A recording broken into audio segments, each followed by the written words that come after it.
And let's look at the colors that our competitors are going to don. It's going to be Wiggolly Dantas. He'll be in the red jersey. Griffin Colapinto will be in blue. Filipe Toledo will be donning the white jersey. And Michel Bourez, representing Tahiti, in the green jersey. We'll get that opportunity, and it looks like, again, giving way because of where he was positioned. Here's Michel Bourez. Oh, big slash by the Spartan. Pulls into the barrel. Can he find an exit? And unfortunate. Not able to doggy door or muscle his way out. Nice clean first section, you know, and he attacks it as he always does, but then rather than go for it, you saw he was looking at the lip, realized he was pretty late getting there, so why not just get into the barrel? But look at this. That's the type of surfing we see from Michel Bourez, always putting in 110%, laying into that maneuver, looking at the lip, and straight into the barrel. A young man I'm sure he's very proud of, and here we go with Colapinto. Whitewater rolling. Nice looking face for Colapinto. Carves through that opening turn, loads up, bang onto the oncoming section. Can he iron leg it out? And he does. He does. Energizer bunny. You know, that's that youthful legs. You know, here's have some protein, son. Look at the replay, Pete. First section here, you had to dig through. Wasn't the cleanest of maneuvers, but that one was very committed. You know, when you go into that maneuver there and you just put yourself underneath the curtain, push off the fins. Good start for Griffin. Live action with Wiggolly Dantas. Ditches a fin through the back on the first turn. Gets a nice carve on the backhand.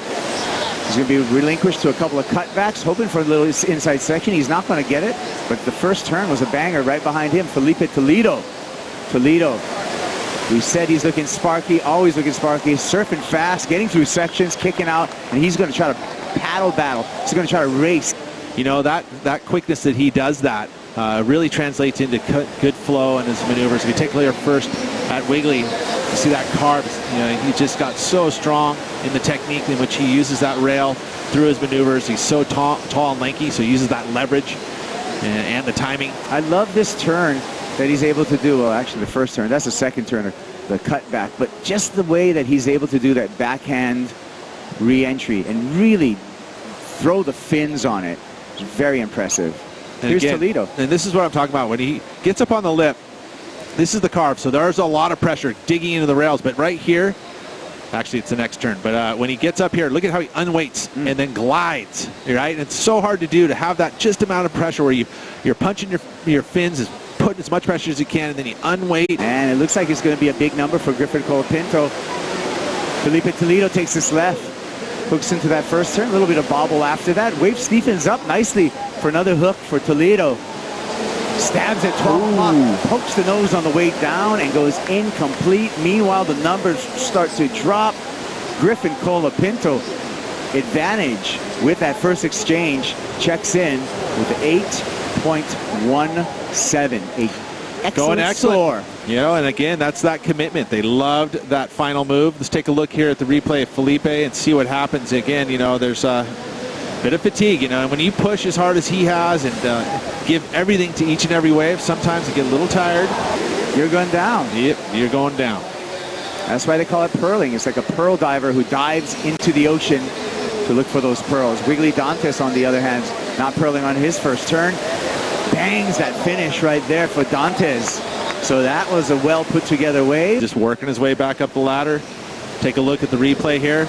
That's that strength on that backhand. Again, point of difference is that he is going to have that backhand, so he's going to look different. And he's going to put a lot more water up into the air. I would say, just because I've spent so much time here, I would say that, yes, the most rainbows I've ever seen in my life has been here. Awesome. Wiggolly banging that lip with the hammer, but no more opportunity. Behind him, Filipe Toledo. Beautiful full rail carve all the way around, winds up off the bottom. Vicious snap, combos it up right back into the oncoming section. We go in that excellent range because of the variety. Take a look first at Wiggolly. There's a little bit of a shuffle on that bottom turn, which disengaged the fins, and so he wasn't able to get up to finish. But look at this, right around the corner, beautiful round arc, engaging the rail all the way through the maneuver, and then showing us that variety. Beautiful little two-turn combo to finish that one out. This is going to be a nice 7+ ride. Look at this arc. All the way around, just. And then the timing, straight back to the inside part of the rail and right back up into that final move. Michel Bourez floating through this opening section. Loads up back into the lip one more time and unable to hang on. The float to drop to toilet bowl bash. Right there. Late to it, but then glides up and over. But whereas Jake is very tactical and understanding of lineups, competitive savviness. As we see winding up here, Filipe Toledo. Let's see what he's got for us coming through the finish here. 5.83 is what he needs to improve upon. And Peter, it's going to be tough to beat that guy, though. Take a look again. You know, so it's not one of the bigger set waves.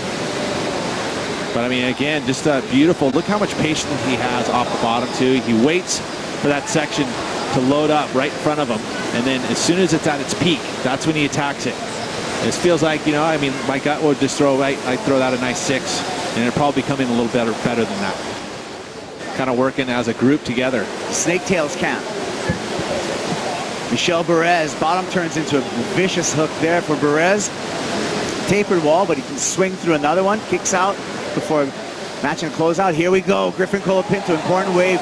Nice full rail carve, holding the rail through that turn. Little layback for variety for Griffin Colapinto. Let's see what he has. A finish snap, throws a tail. Watch out, world. And Filipe Toledo, what's he got? Big air, full roll, lands it, bolts. What? Broken board. And that's what you get. He says what? He broke his board.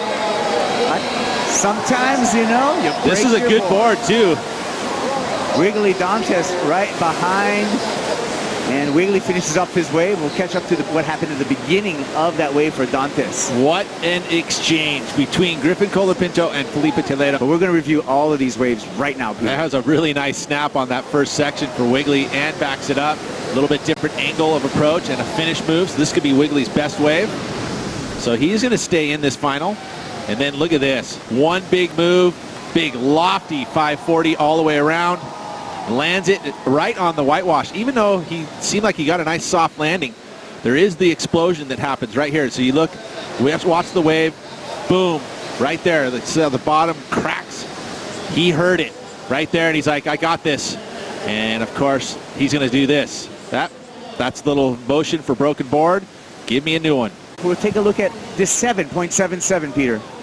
Bigger set wave. That's what he had been holding on to that priority for, was to get a nice big solid wave. So he gave himself the opportunity here. No mistakes whatsoever for Griffin Colapinto. The 7.7 locked in. He could have easily gone for a big air or something at that end section, but he knew just get the solid approach, make sure that this score is going to be solidified and get himself right in there. Although it wasn't enough because the number came in for Filipe. How radical is that? So, you know, great surfing. Colapinto is going to pull the trigger here. Eases off the bottom.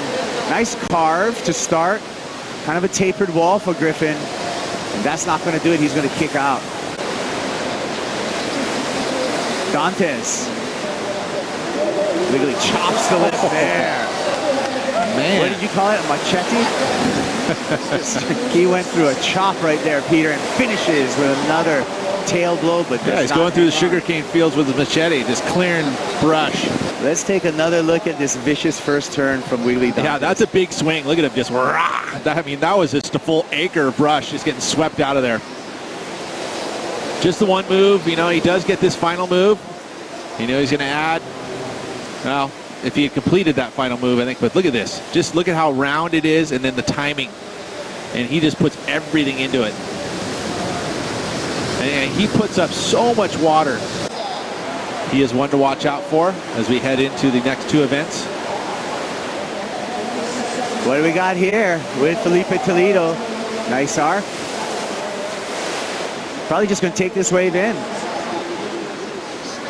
Scratching. This is going to be the last chance for Griffin Colapinto. Unable to do it, down to just 20 seconds.